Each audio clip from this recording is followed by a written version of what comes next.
ইয়াতে মাছ আৰু পাংকিঙৰ আগ, ৰঙালাওৰ আগ, যিটো মিঠা লাও বুলি কয়, আৰু এইটো আলু কেনেকৈ বনাই ইয়াৰ ৰেচিপিটো দেখাম। ইয়াৰ কাৰণে মই মাছখিনি প্ৰথমতে ফ্ৰাই কৰি ল'ম। তাৰ কাৰণে অলপ নিমখ হালধি দি লৈছোঁ। এইদৰে মাছখিনি ফ্ৰাই কৰি ল'লোঁ। মাছটো ফ্ৰাই কৰা হৈ গ'ল। এতিয়া কেনেকৈ বনাব লাগে এইটো দেখুৱাই আছোঁ। এইটো পিঁয়াজখিনি দি ল'লোঁ, নহৰু দি দিলোঁ,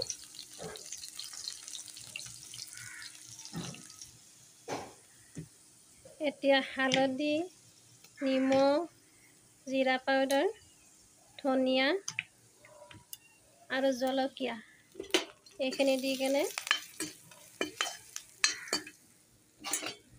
অকণমান পানী দি দিছোঁ।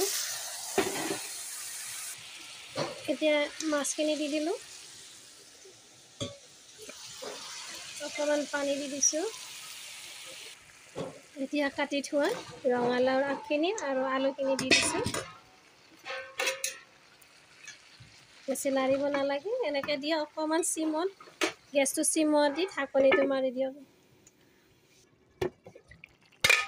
চাওক, এতিয়া হৈ গ'ল সুন্দৰভাৱে ৰেডি। খাবলৈ খুব সোৱাদ লাগে। এবাৰ বনাই খাই চাব আৰু চেনেলটো ভাল লাগিলে ছাবস্ক্ৰাইব কৰিব, কমেণ্টত জনাব কেনেকুৱা পালে। আজিলৈ ইমানতে, বাই বাই।